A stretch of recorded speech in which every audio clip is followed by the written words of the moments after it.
buenas tardes, noches. Dios bendiga a cada uno de ustedes. Gracia y paz en el Señor para todos.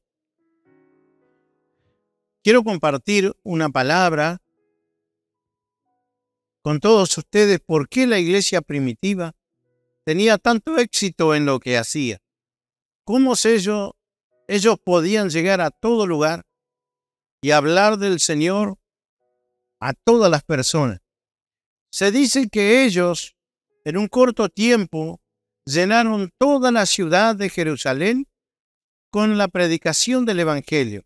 Ellos, la gente de ese tiempo, decían, con su doctrina, han llenado todo Jerusalén. ¿Por qué lo hacían? Y ellos tenían una razón. Ellos sabían que estaban de paso y que Cristo volvía pronto. Ellos lo vieron irse al Señor y escucharon de unos ángeles que estaban parados al lado de los discípulos de Cristo y le dijeron: ¿qué están mirando al cielo cuando Jesús se fue y la nube se los llevó? Y estos ángeles le dijeron: ¿qué están mirando? ¿Qué hacen mirando al cielo? Este mismo que ustedes vieron irse, Él va a volver. Y eso se prendió en sus corazones a tal punto que ellos nunca dejaban de ver la ocasión en que Cristo podía regresar por ellos. Y eso hacía que trabajaran sin descanso, que no perdieran oportunidad, que toda ocasión era buena para hablar de Cristo y hablar del Evangelio. En Primera de Tesalonicenses, capítulo 4, verso 17. Yo sé que hemos leído muchas veces estos pasajes, pero yo quiero llamarle la atención a unos detalles que se encuentran aquí en la Biblia. Dice: luego, junto con ellos, está hablando Pablo, nosotros los que aún sigamos vivos sobre la tierra, seremos arrebatados en las nubes para encontrarnos con el Señor en el aire. Entonces estaremos con el Señor para siempre. Así que anímense unos a otros con estas palabras. Este es Pablo escribiendo a los tesalonicenses. Ve que él dice: los que estemos vivos.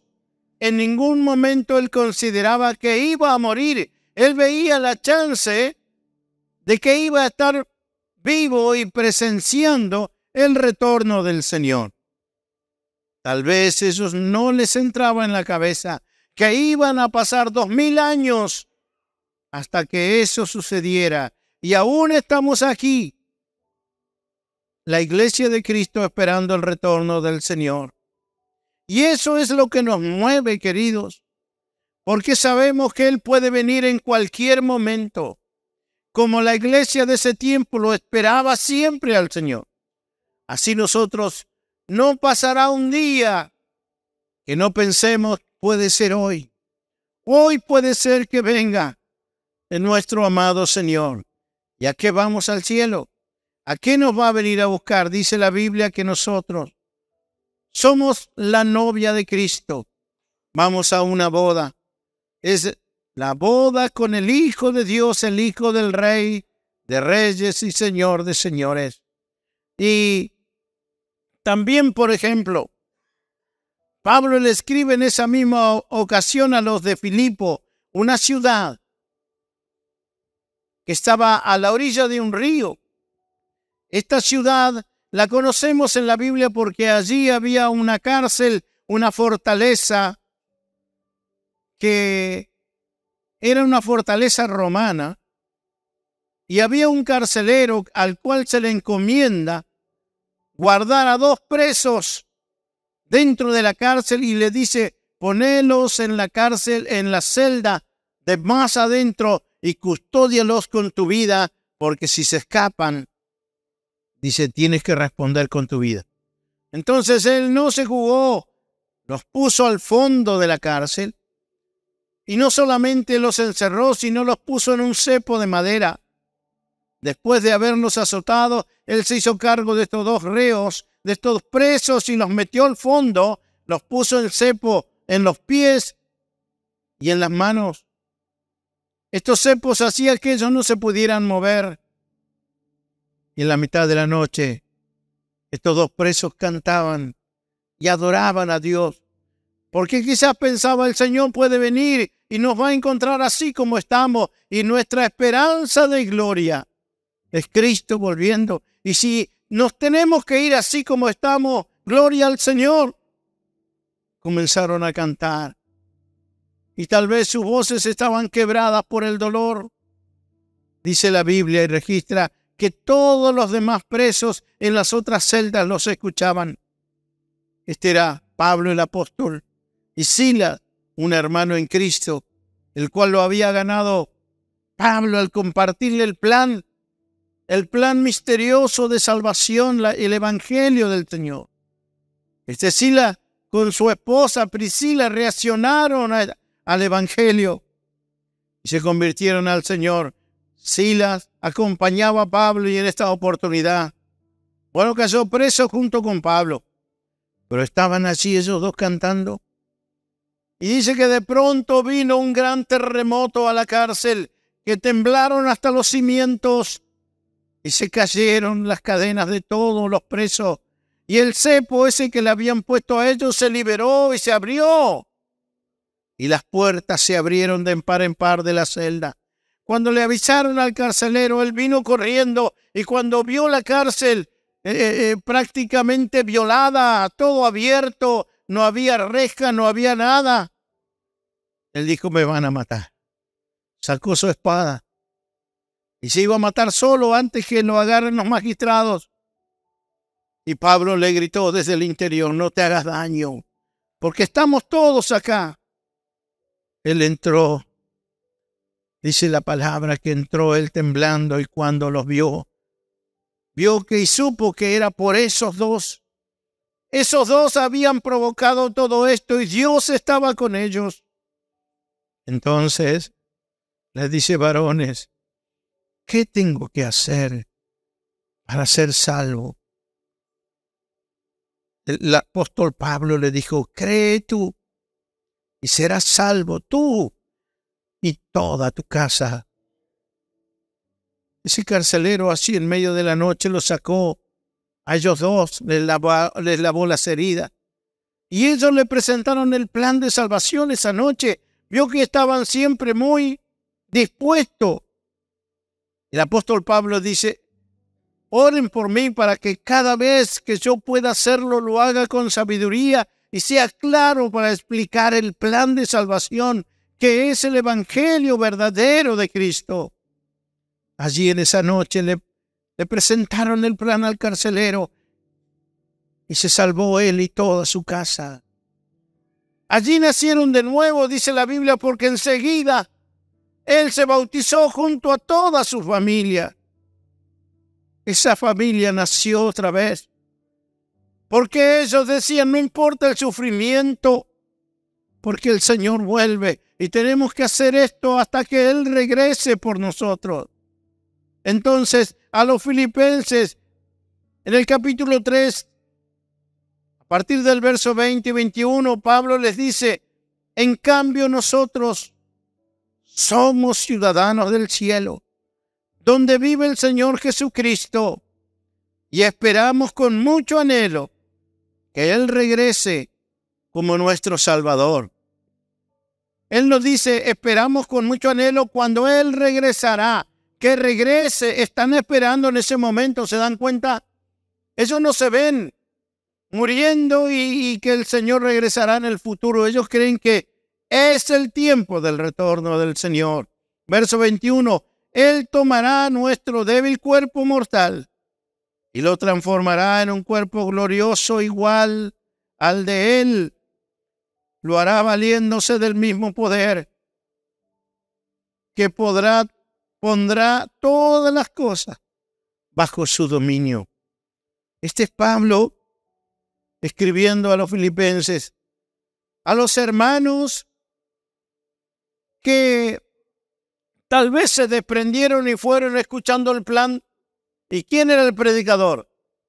el carcelero, con su familia.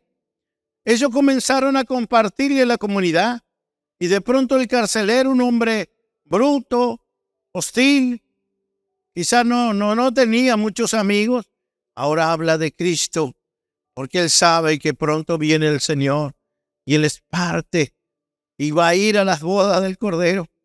Entonces, primera de Tesalonicenses 21:19, Pablo dice, después de todo, ¿qué es lo que nos da esperanza y alegría? ¿Se da cuenta? Él dice, después de todo, ¿qué es lo que nos da esperanza y alegría? ¿Y cuál será nuestra orgullosa recompensa y corona al estar delante del Señor Jesús cuando Él regrese? Son ustedes.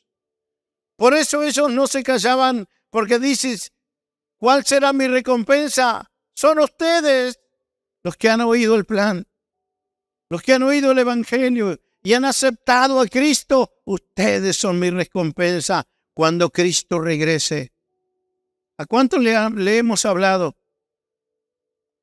¿O nos hemos callado? No, somos como el viento. Nos metemos por todo lugar.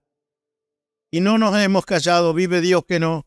Y he dado testimonio de esto, de nuestra congregación, que todos están hablando de Cristo. Segunda de Tesalonicenses, capítulo 2, verso 1.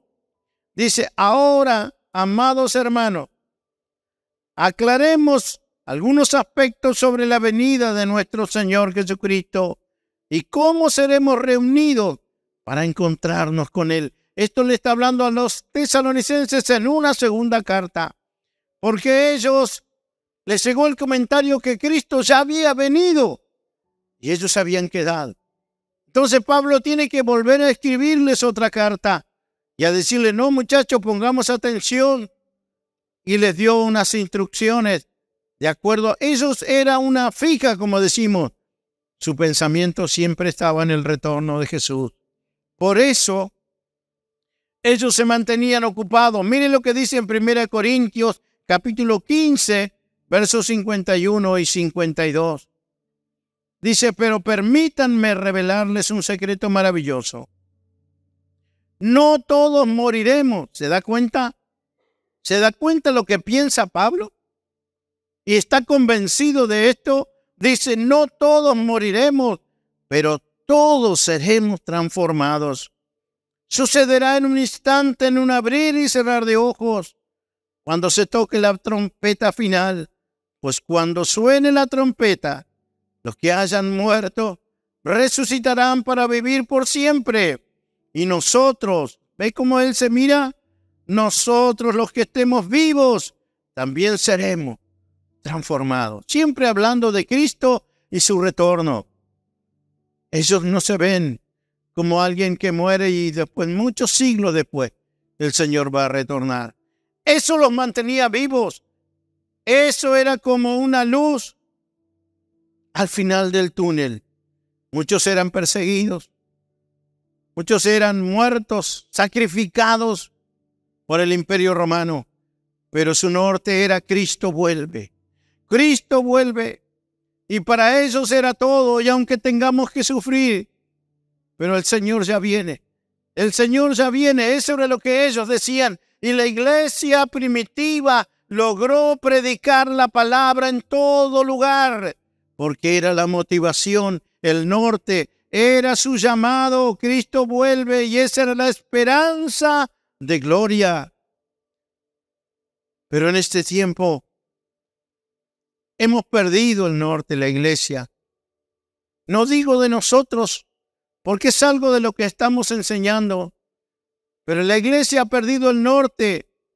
Está más ocupada en que Dios te prospere, que compres una casa, que cambies el auto, que, sanidad, te enriquezcas, que hagas pacto para sembrar. Entonces, tienes una billetera. Algunos dicen, el Señor me da una palabra, ahora engorda tu billetera. Esas cosas no son de Dios. Hemos perdido el norte. Cristo vuelve. Cristo viene. Y es lo que nos tiene que motivar para vivir buscando al Señor cada día. Levantarnos y decir: gracias porque vives en mí, porque antes no te conocía como te conozco ahora, porque cada día me vas transformando a la imagen de tu Hijo Jesucristo, porque te espero y si hoy es el día me voy contigo. Dice Pablo, dice que nuestra mayor recompensa es que llegue cada uno de ustedes a estar delante del Señor el día de su regreso. Esa será nuestra mayor recompensa, que al que nosotros le hablemos, un día lo veamos en la presencia del Señor.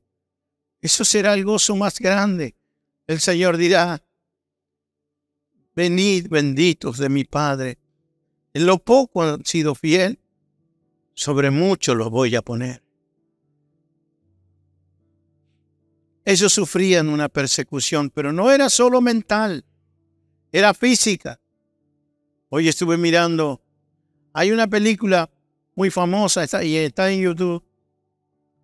Dice: la primitiva iglesia, los primitivos cristianos, cuando eran llevados al circo romano y los leones se apoderaban de cada uno de ellos, había uno con un bebé y trataban de defenderlo y que lo querían meter en las piedras, subirlo en los muros para que no lo alcancen estas fieras. Y se lo dan a una mujer para que corra mientras los hombres trataban de frenar a esas bestias que venían. Y esa mujer corrió y un león salta y la persigue hasta la pared y le quita el bebé de las manos y lo destroza. La película cruda, pero es una realidad y era lo que les pasaba a ellos. Pero ellos morían por esta fe, porque sabía que era un momento y luego el Señor regresaba por ellos. Esa es la esperanza de la iglesia. Dice Hebreos capítulo 11, verso 13 al 16, dice: todas estas personas murieron, aún creyendo lo que Dios les había prometido. ¿Me entiende? ¿Vio lo que dice la Biblia?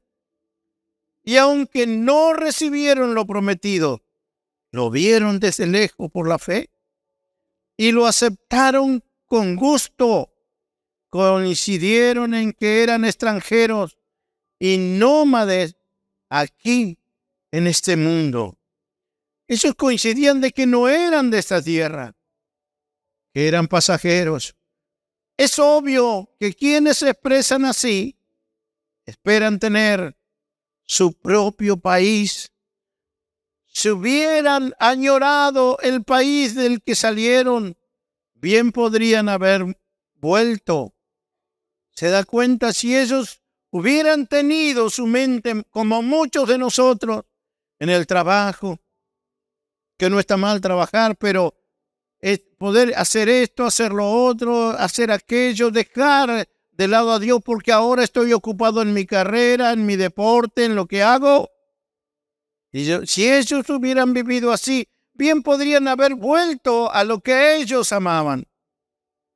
Pero dice: sin embargo, buscaban un lugar mejor, una patria celestial. Por eso Dios no se avergüenza de ser llamado el Dios de ellos, pues les ha preparado una ciudad. Bendito es Dios. Bendito es el Señor. Ese es nuestro norte, hermano. El Señor vuelve por nosotros. Está escrito que en estos tiempos sería la persecución más efectiva de Satanás.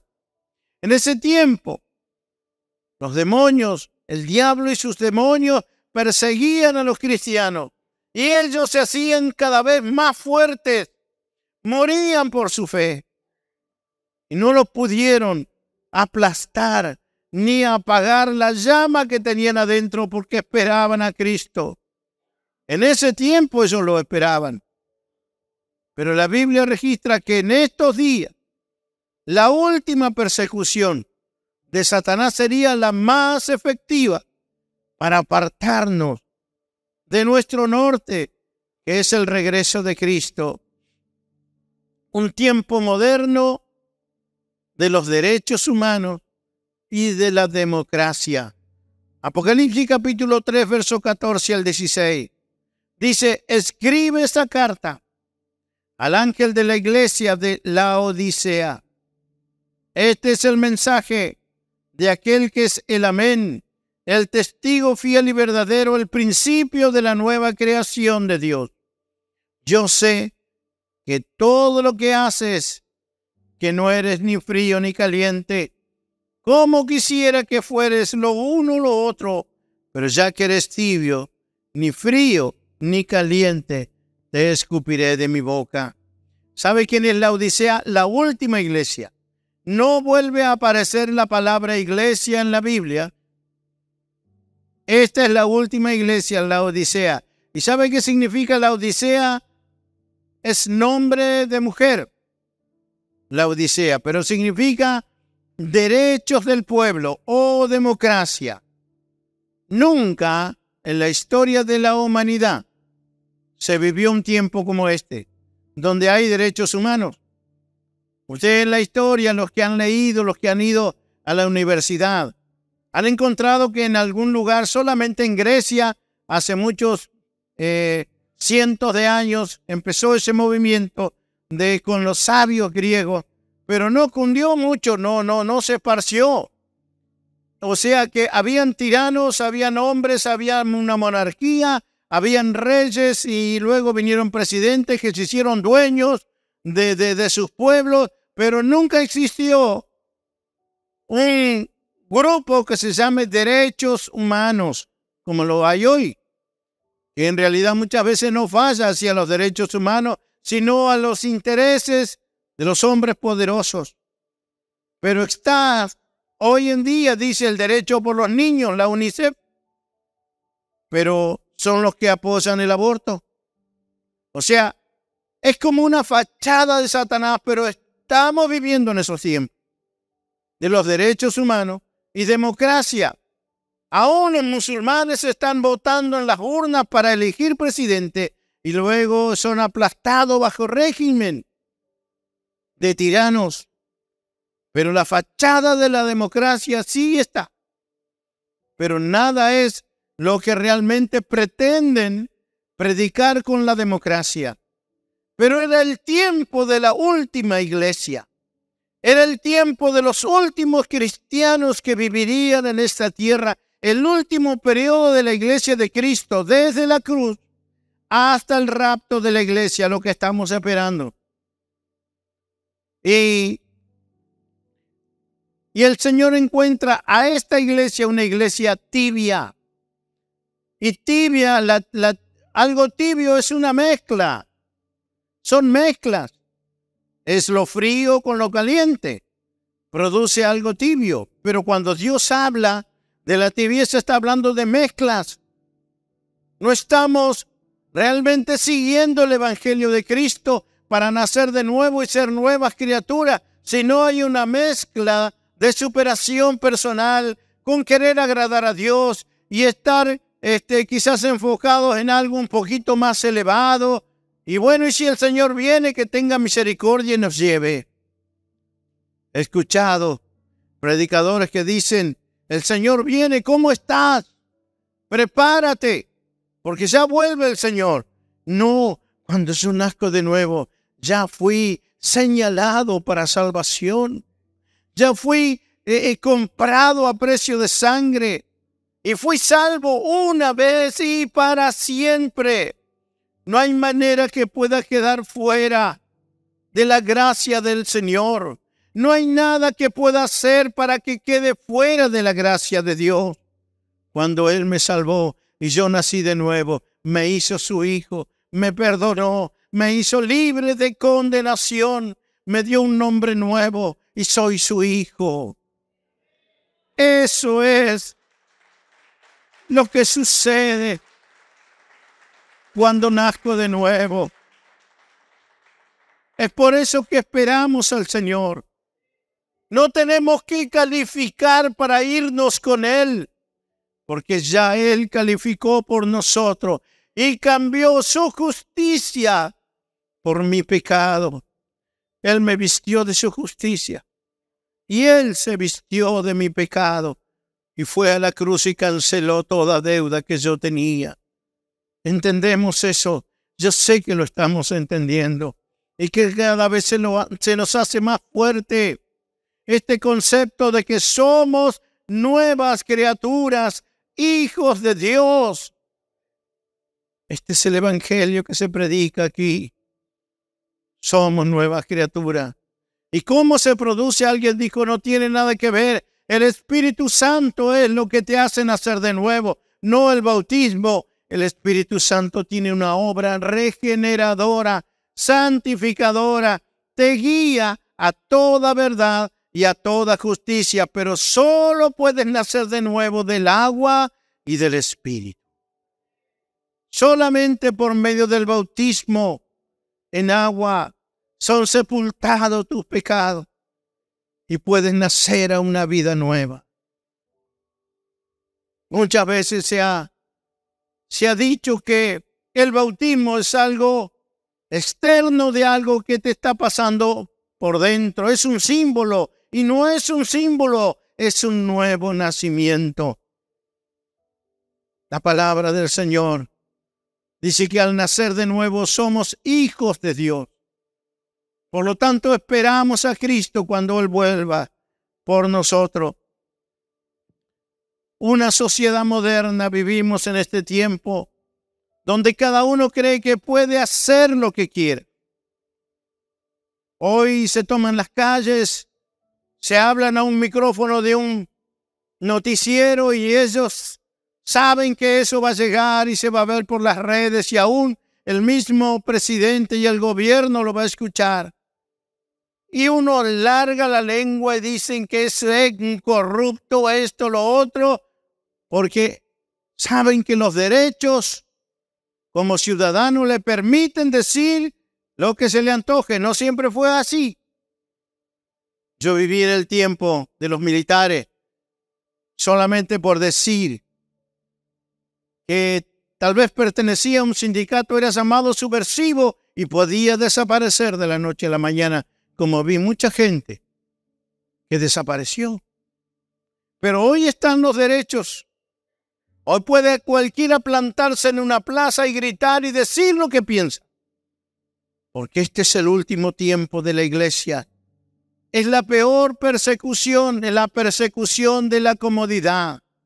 Hemos venido, ¿por qué? Porque queremos cambiar de vida. Porque el Señor nos ha atrapado con el Evangelio de Cristo. Por eso estamos aquí. Porque podemos ver y quizás en alguien de los que conocemos, un familiar, un amigo o en nosotros mismos, una transformación que Dios hace por medio del Evangelio. Y eso es lo que nos tiene aquí por amor del Señor. No hay alguien que nos esté presionando, no hay nada que nos esté persiguiendo. Por eso el diablo sabe que este es el peor tiempo para la iglesia, porque da lo mismo hablar de Cristo, del nuevo nacimiento, del arrepentimiento, del perdón de los pecados, que hablar de plata acá, de que alguien se enriquezca y saque provecho para su propio bolsillo. Da lo mismo, porque se ve en muchos lugares. Por eso es que es el peor tiempo de la iglesia. No hay persecución. La persecución los hacía definidos. No podían jugar con la fe, porque cuando aceptaban a Cristo se ponían en una lista negra. Y eso los hacía ser entregados. ¿Y cuál era su norte? Cristo vuelve. Cristo viene y esto se va a terminar y los juicios de Dios serán derramados sobre la tierra. Yo y mi familia serviremos al Señor. Ese carcelero se entregó a Cristo y esa era la motivación. Pero en este tiempo da lo mismo, porque nadie te persigue, a no ser en los países quizás de Asia o de el Medio Oriente. Por eso el régimen de gobierno que hay ahí, tal vez los cristianos ahí son los más fuertes, porque donde te persiguen te definís. Y sí, o sos o no sos, no hay grises, hay blanco y negro. Pero en el occidente y en los países europeos muchas veces jugamos a ser cristianos. Jugamos con la fe y dejamos que pase el tiempo. Ya voy a ver si me hago un tiempo. Ya me voy a poner las pilas. Ya voy a ver si puedo lograr hacer esto. Sí, está bueno lo del plan, lo estoy escuchando y me interesa, pero bueno, voy a ver. En estos días voy a sacar un tiempo si puedo. Esa es la peor persecución, porque Dios le dice a esta iglesia: tú dices, yo soy rico y me he enriquecido y no tengo necesidad de nada. Y es verdad. Creen que no tienen necesidad, pero el Señor dice: pero yo te veo que eres un pobre, un ciego, un desventurado y estás desnudo. El Señor le dice: te recomiendo que compres de mí oro refinado para que seas verdaderamente rico, para que tengas un espíritu rico, que hables y que puedas bendecir a la gente, que tengas un mensaje, porque Pablo dice: nuestra mayor recompensa es que los que nosotros le hablamos un día estén delante del Señor. ¿Sabe que hay una fábula, y con esto voy a terminar, que ilustra bien esto que estamos hablando? Es como un cuento, una fábula que se dijo para retratar lo que está pasando en este tiempo. Cuenta que hubo una reunión de demonios con su jefe. ¿Quién es el jefe de los demonios? El innombrable, no lo queremos nombrar acá, ¿verdad? Y ellos planificaban cómo sería la última persecución contra los humanos. Póngame atención, hay sabiduría aquí.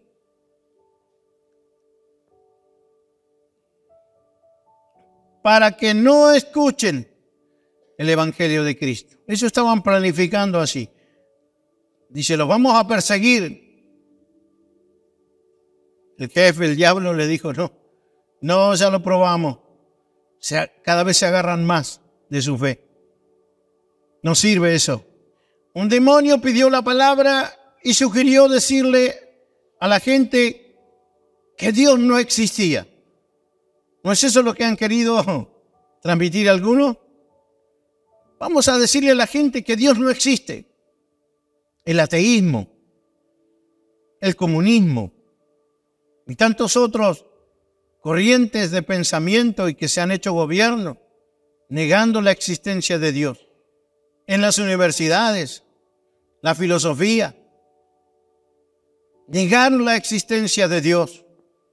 El diablo se rió y golpeó a ese demonio, diciéndole: no seas necio, la gente sabe que Dios existe.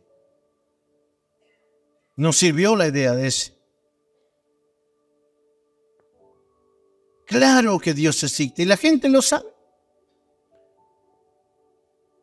Entonces levantó otro la mano: bueno, dejemos que crean que Dios existe, pero que Él no los puede escuchar, porque son pecadores, son malos.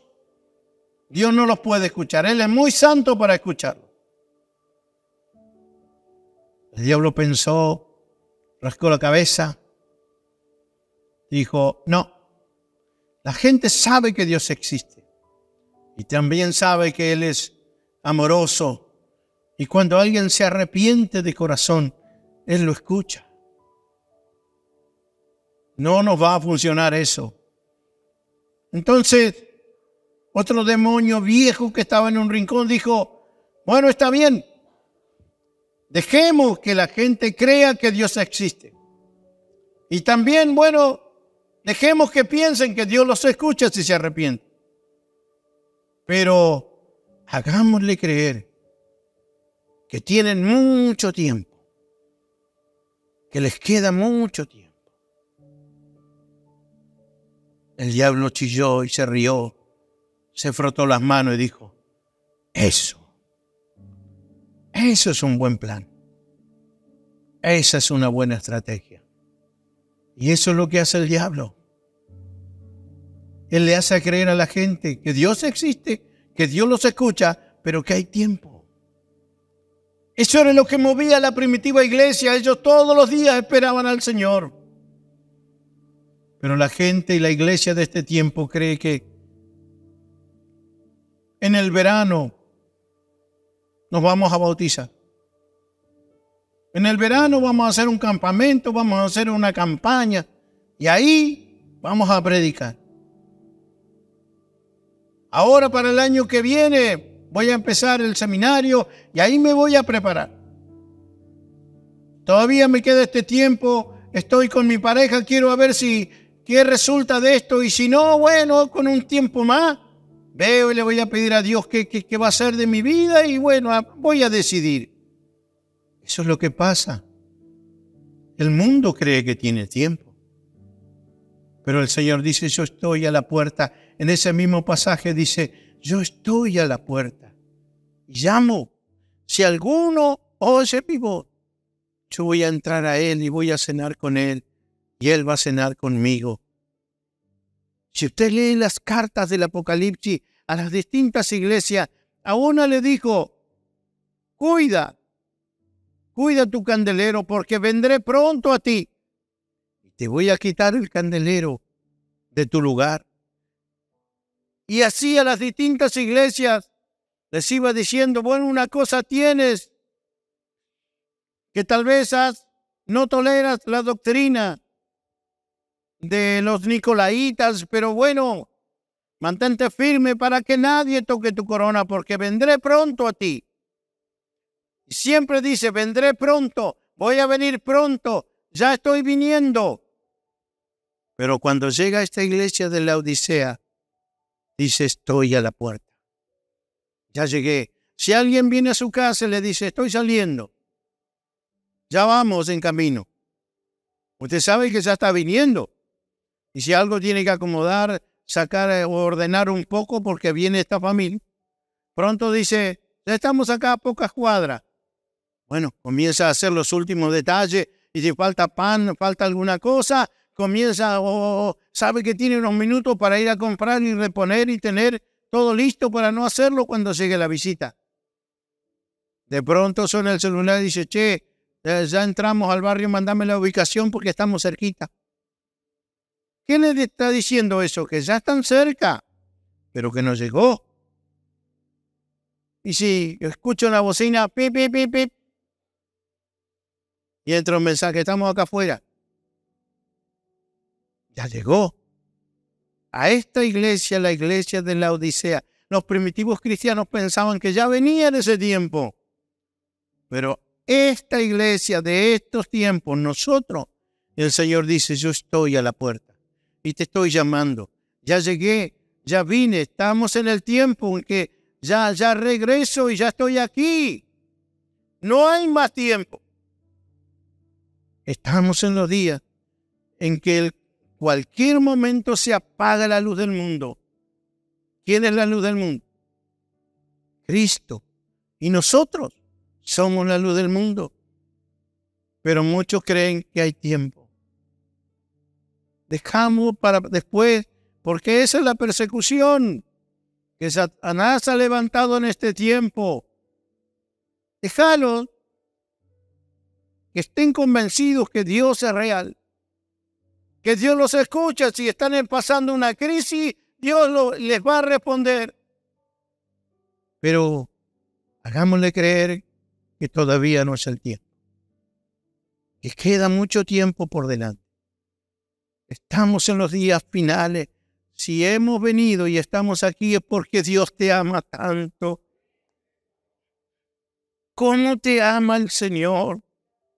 Te apareció en este tiempo porque Él quiere salvarte, porque se está incluyendo en este hermoso plan, porque no hay tiempo. Estamos en los días finales. El Señor me entregó una palabra en septiembre, la compartí en la convención y está en YouTube. Después, si Pueden poner quizás ¿cómo se llama? El link para que la vean. Dios me dijo, el Espíritu Santo me reveló quién iba a ser el presidente. Y lo dije, tiene fecha antes de las elecciones. Pero el Señor me dijo que viene un tiempo de calma en la Argentina antes de una gran tempestad. ¿Y cuál es la tempestad? Cristo vuelve por su iglesia. Esa palabra me dio el Señor.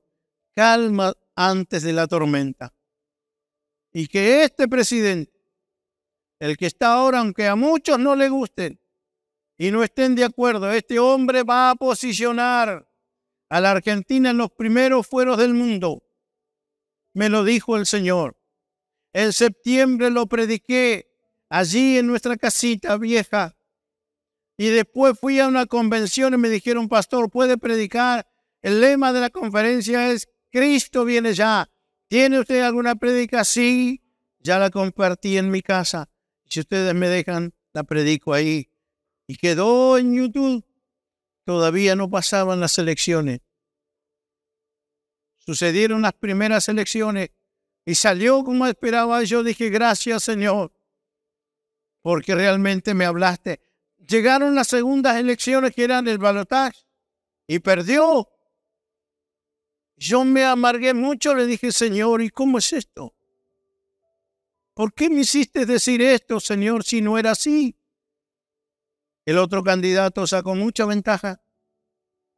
Le digo, bueno, tú haces como quieres.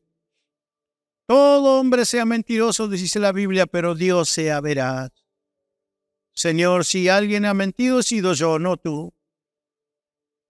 Pero en la tercera elección ganó con un 56%, creo que fue. Y arrasó. Y hasta ahora ha tenido muchas trabas.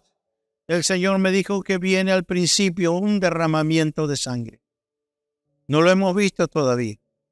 Quizás disturbios, algunas cosas, pero el Señor me dijo, viene un derramamiento de sangre al principio, pero este hombre va a sacar y va a traer estabilidad al país. Pero no se duerman, porque esta estabilidad no durará mucho. Es la calma antes de la tormenta que dice Tesalonicenses, primera de Tesalonicenses, capítulo 5, verso 6. Dice, cuando digan paz y seguridad, vendrá sobre ellos destrucción repentina y no escaparán. Dice, así que manténganse en guardia, no dormidos como los demás, estén alerta y lúcidos. El 7.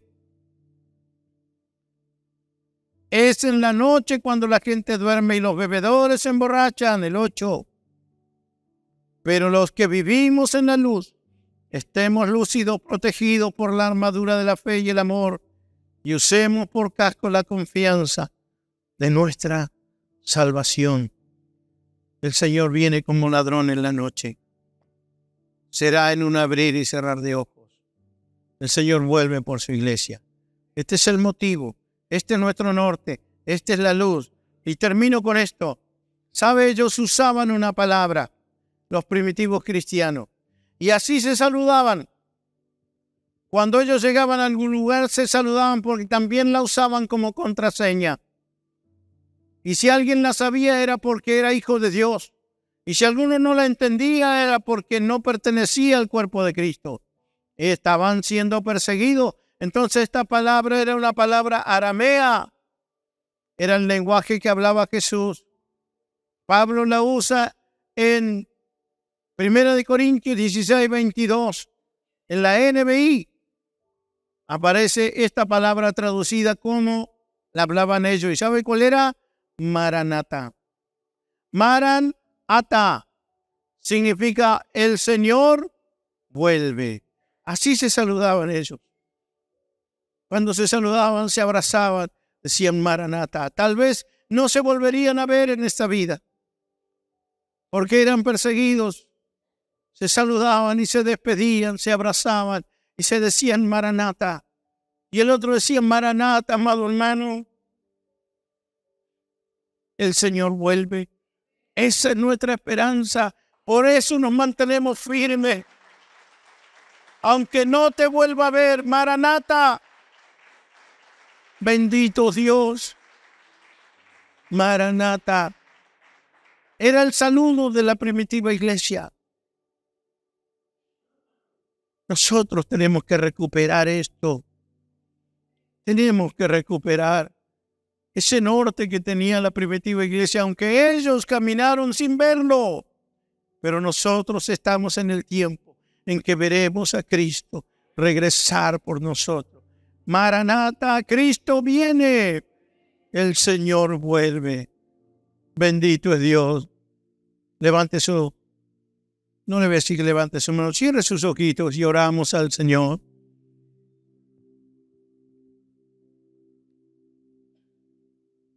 Esperamos al Señor. Cada día, Padre, en el nombre de Jesús. Gracias, Papito Dios.